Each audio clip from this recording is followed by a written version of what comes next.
Bismillahirrahmanirrahim. Assalamualaikum warahmatullahi wabarakatuh. Alhamdulillahi rabbil alamin.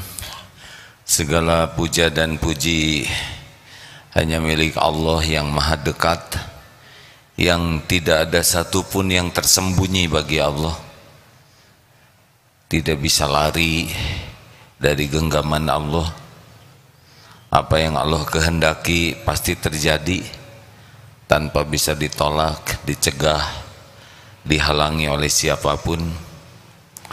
Segala puji bagi Allah yang memberikan hidayah kita jadi seorang Islam, memberikan nikmat iman, dan terutama memberikan taufik sehingga hati kita tidak bersandar kepada siapapun selain kepada Allah.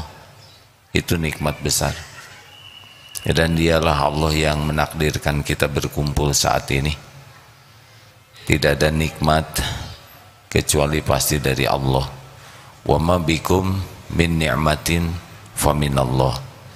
Allahumma shalli ala Muhammadin wa ala alihi wa ashabihi ajma'in. Kita lanjutkan hadirin kajian nomor 106.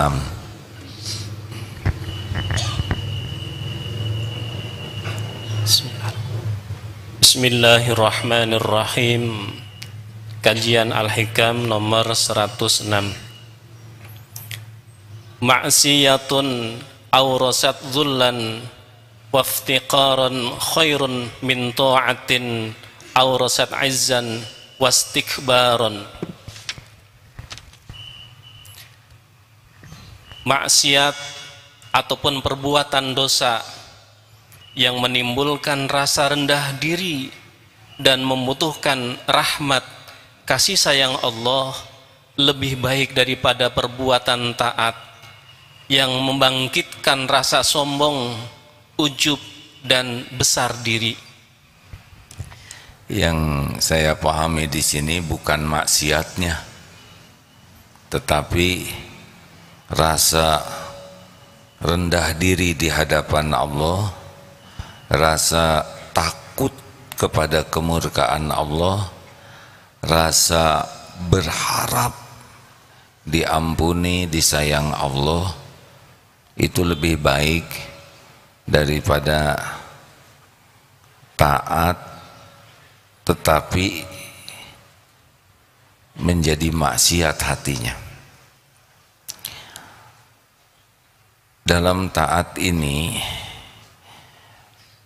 juga ada maksiat kalau tidak hati-hati. Satu, ujub. Ujub itu merasa dirinya lah yang bisa membuat taat.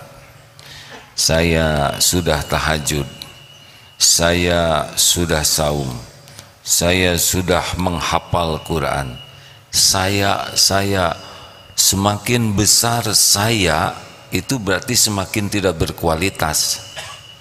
Karena sebetulnya tidak mungkin kita melakukan kebaikan kecuali min fadlir rabbik. Tidak ada kita bisa sekarang ini sholat, duduk, mendapat ilmu, berzikir, kecuali semuanya adalah karunia Allah saja. Jadi penyakit orang yang ibadah atau menuntut ilmu adalah ujub. Merasa inilah jerih payah saya, kegigihan saya, kesungguhan saya, kemampuan saya, itu sudah rusak. Padahal dalam sholatnya saja iyyaka na'budu wa iyyaka nasta'in. Hati-hati hadirin, termasuk ini terbangunnya masjid ini buah dari doa saya. Kita bisa berdoa juga dengan taufik Allah. Kalau Allah tidak mengilhamkan kita berdoa, kita tidak bisa berdoa. Bagaimana kita mengingat doa kalau Allah tidak mengingatkan? Maka sehebat apapun ibadah yang kita lakukan, jangan pernah merasa itu adalah karena kemampuan kita. Harus pol min fadlir rabbik, ini adalah karunia Allah semata. Benar kita pasang beker, benar kita berusaha keras untuk bisa mengatasi ngantuk, mengatasi lelah, tapi kalau sudah terjadi, jangan pernah merasa itu adalah jerih payah kita. Barulah Allah menganggap itu adalah amal kita. Ingat teori bersedekah ke anak yatim, kita bersedekah ke anak yatim. Jangan pernah merasa kita yang sedekah. Ini adalah rezeki anak yatim yang dititipkan lewat kita. Kita jadi jalan saja. Ini rezeki mereka. Kalau kita merasa saya yang bersedekah, hilang pahalanya. Tapi kalau merasa ini adalah rezeki Allah untuk anak yatim, hanya diamanahkan, dilewatkan kita, tidak ada rasa berjasa, barulah dicatatkan jadi amal kita. Ujub, makanya hati-hati merasa diri itu. Dua, takabur, penyakit ibadah itu jadi sombong. Sombong itu selalu membutuhkan orang lain. Kalau ujub tidak memerlukan orang lain. Kalau sombong, dia harus ada yang direndahkan. Maka ini lebih berat karena iblis juga aba wastakbaro, iblis menolak dan dia sombong ketika disuruh sujud, bukan sujud menghamba ya, sujud menghormati. Nabi Adam tidak mau. Mengapa? Ciri sombong dua, batarul haq wa ghamtun nas, menolak kebenaran dan menganggap remeh orang lain. Jadi kalau kita sholat kemudian merasa orang lain lebih rendah dari kita, ini berat sekali. Contoh ya, contoh ini, yang hafalan Qur'annya banyak, mendengar imam bacaannya tidak sebanyak yang dihafalnya, kemudian ada rasa imam ini baru hafal juz 30 dan beliau merasa sudah hafal 30 juz, itu sudah ada ujubnya, ada sombongnya. Memang hafal juz 30 pasti lebih hina dari yang hafal 30 juz? Belum tentu. Mana yang paling bersih hatinya, itu yang paling bagus hafalannya. Apalah artinya hafal 30 juz kalau jadi kotor hati? Karena justru menghafal Quran itu supaya bersih hati.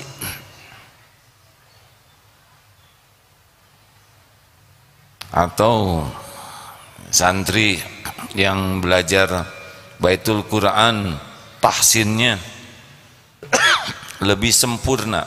Ada benar, ada sempurna. Sempurna itu di atas benar, tapi kalau benar itu tidak salah. Ada imam sudah sepuh, umurnya 70 tahun, tahsinnya sudah benar, hanya bacaannya tidak salah, tidak mengubah makna. Apalagi ada logat kedaerahan. Lalu sepanjang sholat itu santri yang baru belajar tahsin itu terus saja menilai imam ini salah. Ini kurang halus, ini kurang bersih, jadi boro-boro sholat. Karena selama sholat itu terus menilai imamnya, menganggap imam ini nggak layak jadi imam. Padahal kebaikan ilmu imam tersebut banyak, sholatnya lebih banyak, melewati Ramadannya lebih banyak. Hati-hati hadirin, mendapatkan satu Ramadan saja kalau sempurna bisa dahsyat sekali. Orang yang sudah sepuh Ramadannya lebih banyak dari kita, bisa jadi habis itu pahalanya, habis dosanya, bisa jadi melimpah ruah pahalanya. Hanya memang Allah belum memberikan kesempurnaan tahsinnya, tapi tidak mengubah makna. Nah, orang yang sombong menilai rendah seseorang karena ilmunya, karena ibadah dia. Aduh, bahaya. Itikaf ke masjid, sedang pada tidur, situ tidur, sini tidur. Terus, ya Allah, saksikanlah olehmu. Beginilah orang-orang, tidak ada yang sungguh-sungguh kepadamu. Ampunilah mereka. Duh, padahal itu baru selesai sholat. Padahal siapa tahu dalam tidurnya dijamu mimpi bertemu Rasulullah SAW.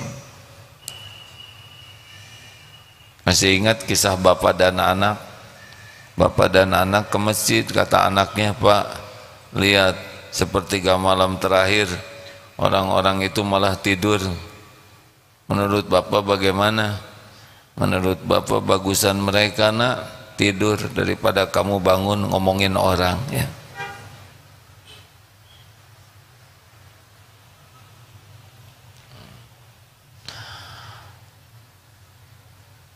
Ada yang datang ke seorang ulama, Syekh, itu tetangga saya baik, ramah, sering sedekah, cuma sayang Syekh, dia itu jarang sholat, jarang ke masjid. Nah, itu ada lagi tetangga sebelah saya, dia rajin ke masjid Syekh, dia suka ke masjid berjamaah, suka ngaji, cuma sayang banyak omong dan pemarah, juga pelit. Menurut Syekh bagaimana? Ayo Syekh, bagaimana? Jawabannya begini, alhamdulillah ya, yang pemarah itu rajin sholat. Mudah-mudahan dengan rajin ibadahnya Allah menolong untuk membuatnya bisa mengendalikan amarahnya. Tapi yang itu bagaimana? Ya mudah-mudahan dengan rajinnya bersedekah Allah memberikan taufik sehingga ibadahnya bisa sempurna. Menurut saya yang jelek yang mana? Yang jelek itu kita sibuk memikirkan kejelekan orang. Saya ini hebat, kalau kita yang jelek siapa? Kamu. Wah, itu sudah ngejelekin. Nyebutnya kita lebih sibuk melihat kekurangan orang daripada berprasangka baik atas kebaikannya. Jangan sampai menilai rendah. Bagaimana caranya? Imam Hasan Al-Basri menyampaikan, tahukah engkau tawadu? Tawadu itu engkau keluar dari rumah dan tidak melihat seorang muslim pun yang lebih rendah dari dirimu. Jadi kalau kita ketemu seorang muslim, jangan merasa diri kita lebih dari orang lain. Ini lihat yang masih muda-muda begini, berbaik sangkalah dosanya lebih sedikit daripada saya. Benar? Itu lihat kakek-kakek yang sudah sepuh, amalnya sudah lebih banyak dari kita, sujudnya lebih banyak, dan memasuki Ramadannya sudah lebih banyak dari kita. Ingat hadis yang disampaikan semalam dari Tolha, semoga Allah ridho kepadanya, beliau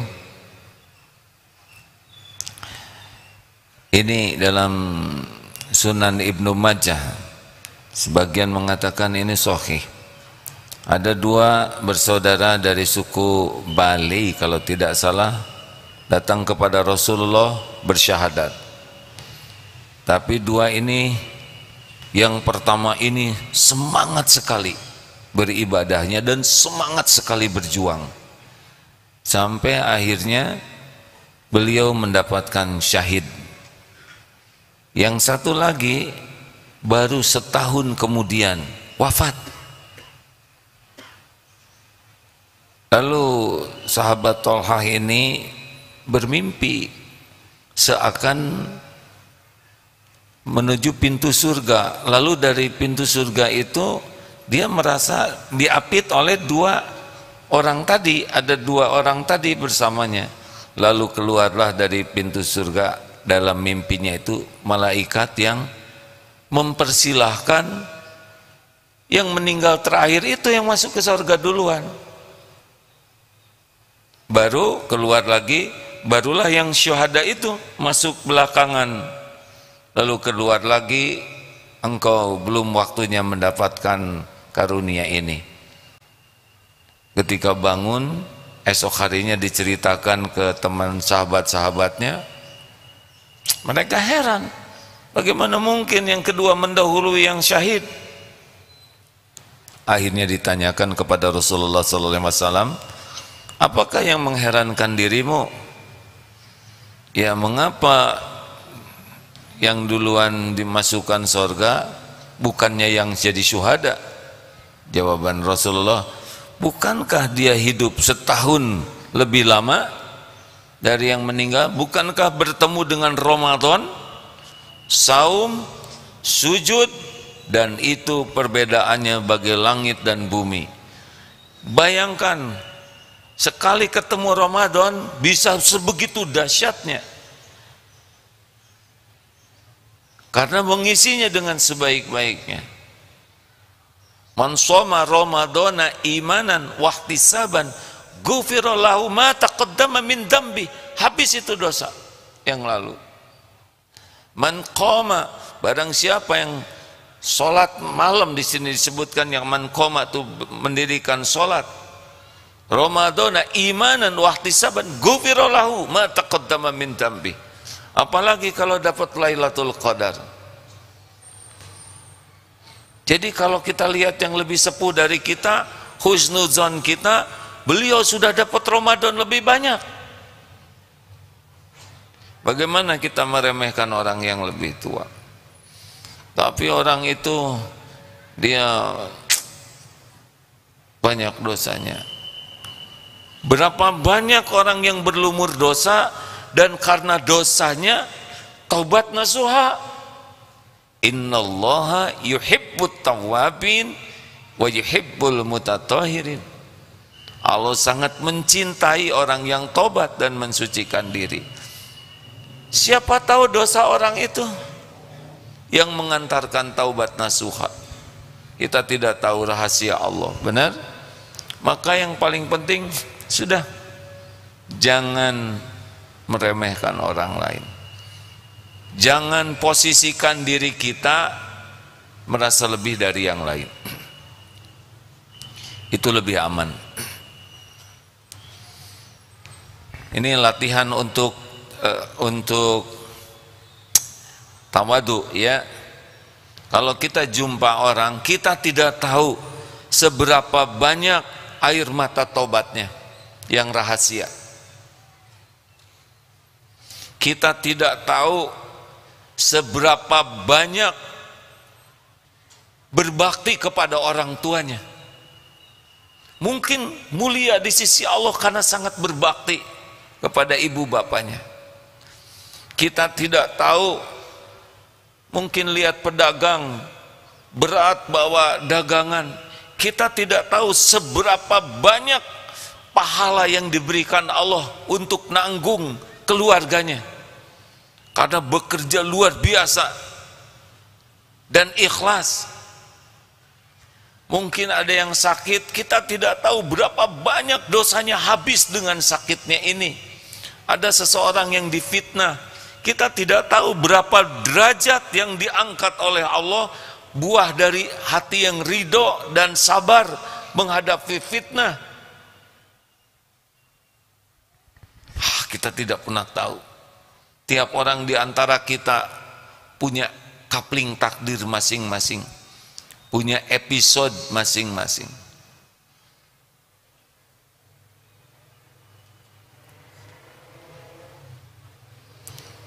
Maka jangan posting makanan yang enak-enak. Kenapa? Karena belum tentu orang yang lihat bisa kebeli makanan itu.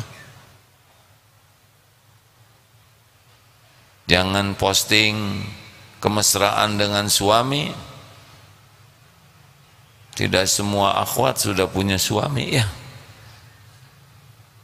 Jadi mesra sama siapa? Ya sama suami tetap. Tapi tidak perlu diposting. Jangan sibuk memposting hebatnya anak. Tidak semua keluarga dititipi anak. Kasihan, jadi sedih hatinya. Bukan haram ya hadirin, tapi rabaklah perasaan orang yang tidak seperti yang kita miliki. Jangan posting sepatu bagus, karena nanti maling jadi ingin ya. Sudahlah, raba perasaan orang sehingga kita tidak tergelincir untuk melakukan hal yang mengotori, membuat orang sedih karena empati kepada orang. Apalagi penyakit dari ibadah, riya. Orang munafik juga sholat, tapi sholatnya demi dilihat orang. Ada yang ngimamin itu semangat jadi imam karena ingin orang tahu kemerduan suaranya. Kita tidak boleh buruk sangka ke orang, ya ini kalau kita yang jadi imam gatal, apalagi kalau kita punya suara yang oleh Allah diberi bagus, apalagi kalau ada yang muji, Kang kalau akang jadi imam bergetar hati saya. Udah itu, mihrab jadi wilayah kekuasaannya. Kalau ada orang lain yang ngimamin, dia kecewa karena tidak bisa mengeluarkan suaranya. Kalau dia hafalannya panjang, dibaca sepanjang mungkin, sampai imam, sampai makmum ada yang ngejungkel mungkin. Hati-hati hadirin sekalian, diberi kelebihan itu, kalau pecinta dunia akan sibuk cari penilaian makhluk, riya. Emang saudara pikir mudah jadi imam? Tidak mudah. Kalau melangkah mudah, takbir mudah, tapi sholat dengan niat yang benar, dengan hadir, itu belum tentu juga. Sekali lagi, ini bukan untuk menilai siapapun ya, ini kalau kita yang jadi imam. Tidak mudah, karena dalam ibadah juga bisa ada maksiatnya. Riya, senang sekali mencari kedudukan di hati orang. Apakah dakwah begini aman? Berat dakwah seperti ini hadirin. Bisa ingin pamer dalil, ingin pamer kesolehan dirinya, atau menceritakan sesuatu agar dikesankan kita sudah seperti itu. Tahajud dong, nikmat. No, dia memperlihatkan seakan-akan dirinya sudah tahajud, nikmat, padahal dia tidak merasakan itu. Ingin pamer supaya diakui kekuatan ruhiyahnya, kedalaman ilmunya. Belum berarti ceramah seperti ini selamat di sisi Allah. Mungkin yang dengar dapat ilmu, dapat pahala sesuai dengan niat masing-masing. Tapi yang ceramah belum tentu selamat. Banyak penyakit hati yang bisa timbul, apalagi kalau jamaahnya makin banyak. Padahal jamaah 1.000, 100.000 seorang sama. Apa samanya? Samanya yang menilainya hanya Allah. Cuma ujiannya, ujubnya lebih besar. Ada yang bangga sekali diundang ke istana negara, seakan beda penilaiannya. Oh tidak, ceramah di istana negara dan ceramah di Astana Anyar sama, yang menilai adalah Allah. Ceramah di hadapan para jenderal, Mabes TNI, Mabes Polri, dan ceramah di Hansip, kelompok Hansip di pos Kamling sama, tapi bisa kotor hatinya yang di sana. Nanti kalau saudara ceramah di tempat-tempat seperti itu, misal ada takdirnya, jangan sibuk posting, seakan-akan kalau ceramah di sana lebih tinggi derajatnya di sisi Allah. Kita posting, ya bagi yang memposting itu kita husnuzon. Wah, Ustadz itu kemarin hot posting tuh, kita husnuzon itu sebagai dakwah beliau. Tapi kalau saya anjurkan santri, gak usah diposting, bisi merasa ujub. Kuliah di sekolah di luar negeri, di dalam negeri, itu juga bisa penyakit. S1, S2, S3, mana yang lebih berat cobaannya? Jawab. S1. Iya, S1, karena lawannya SMA, ya. Jangan juga minder gara-gara kita misalkan SMA ketemu yang S1 jadi meotan. Tidak boleh itu. Kita tidak boleh merasa tinggi, tidak juga merasa rendah diri, lempeng saja. Karena derajat itu inna akramakum indallahi atqakum, sesungguhnya yang paling mulia di antaramu di sisi Allah adalah yang paling bertakwa. Sudah, kita tidak usah kagum, tidak boleh juga merendahkan, ya. Jangan minder dan jangan somse.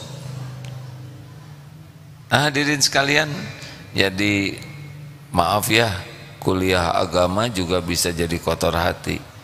SAG dengan MAG, berat mana ujiannya? MAG. Kalau udah itu ada yang lebih tinggi apa sih? DRAG, AAG.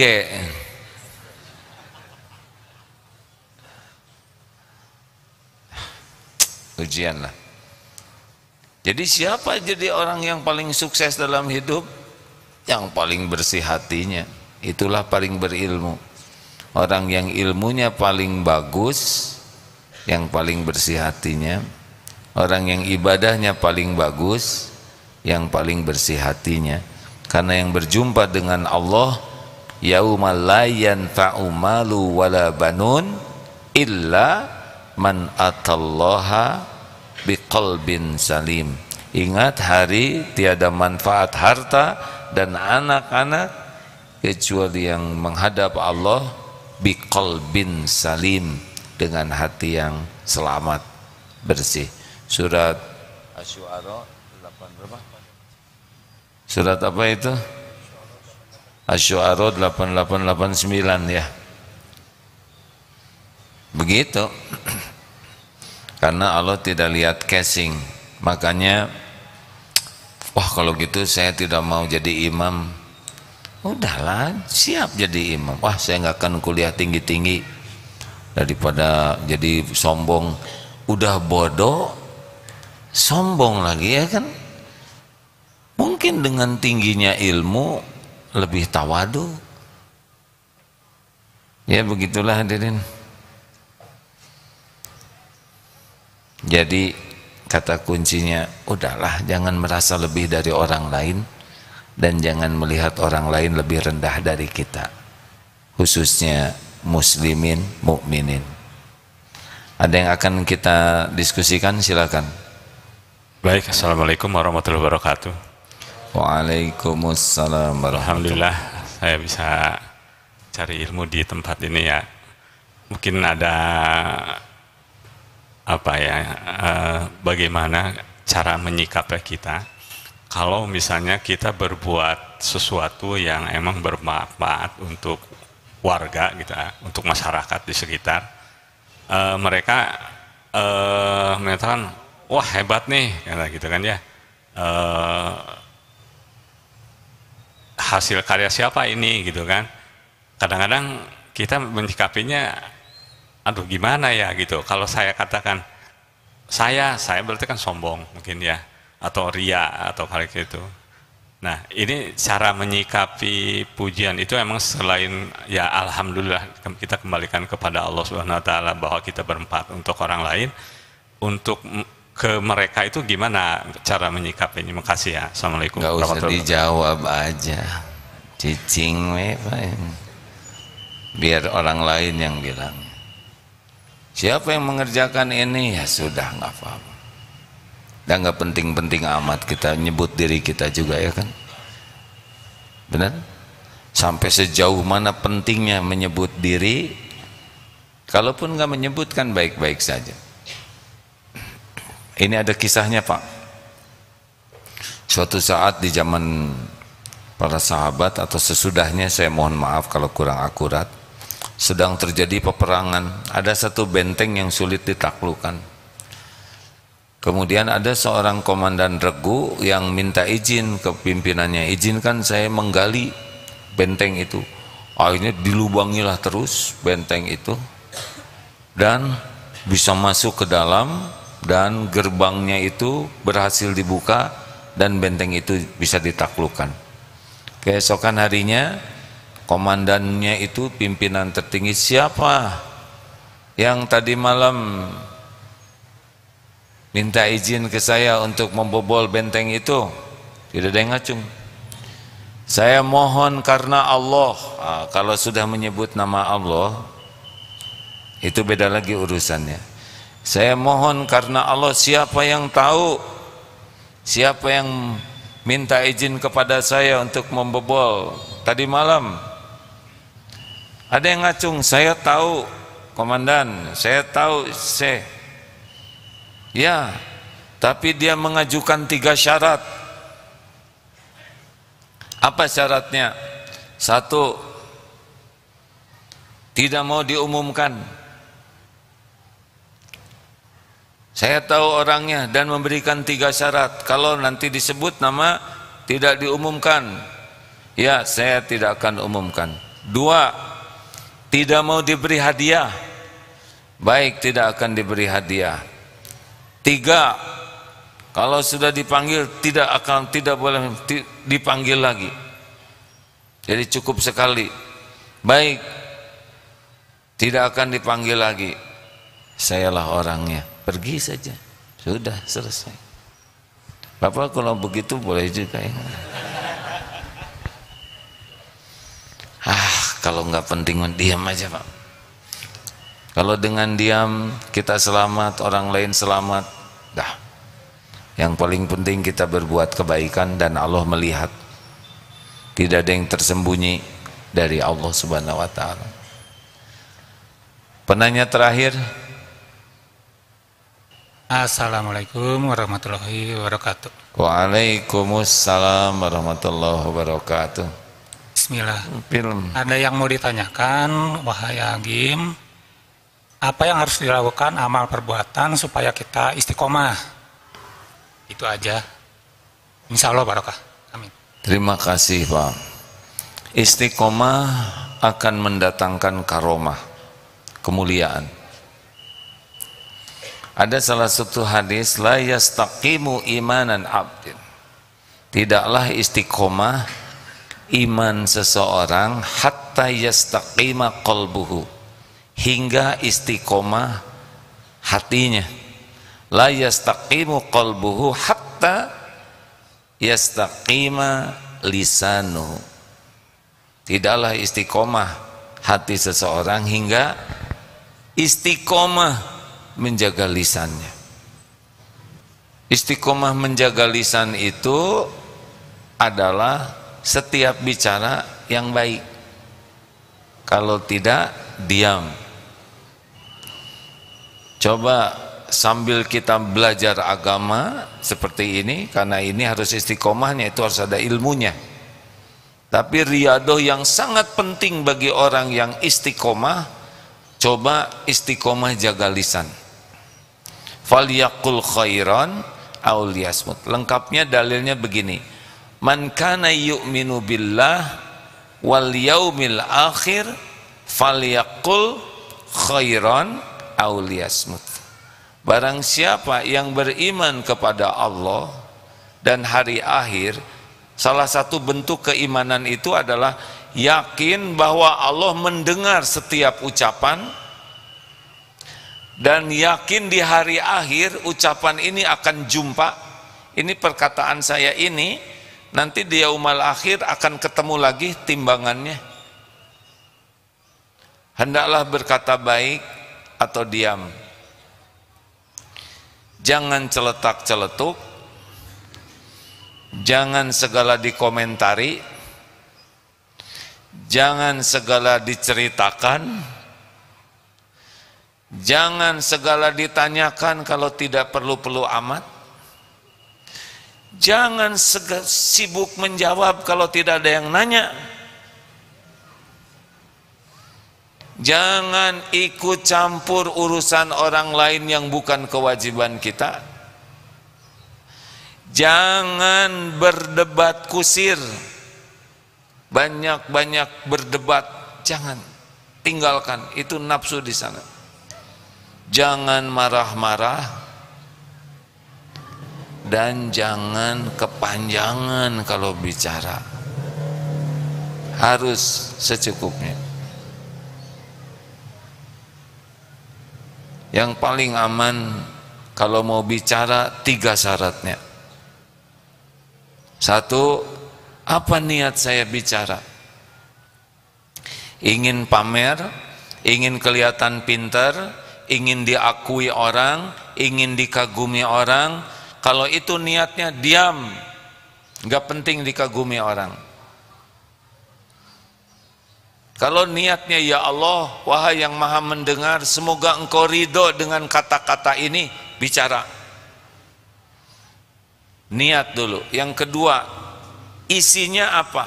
Benar atau tidak? Apakah itu ilmu atau berita? Nggak jauh, bicara pasti di sini. Ilmu yang kita sampaikan itu benar atau tidak?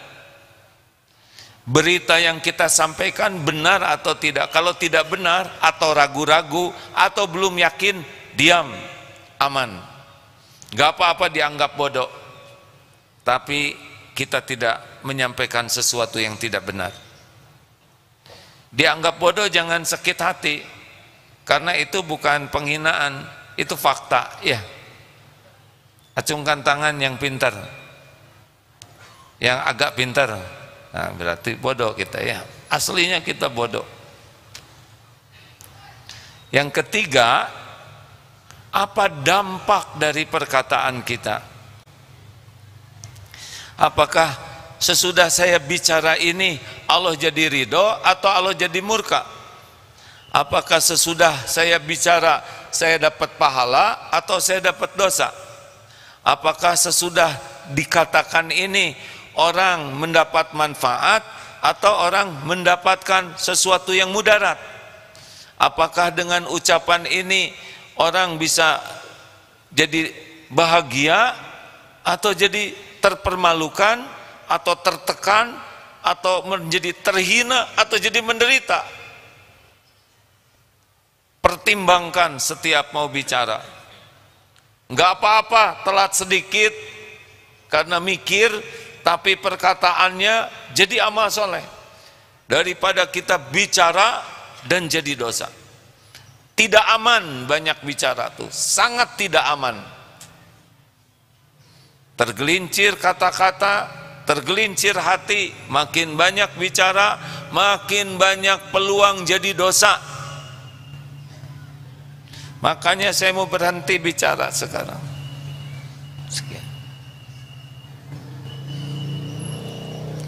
Nuhun Pak, Bapak ikut saja program masa keemasan di sini ya.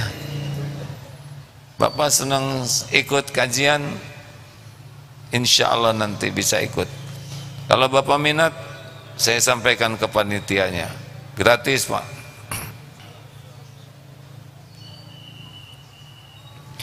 Terima kasih sahabatku sekalian. Semoga kita termasuk orang yang terpelihara dari penyakit hati.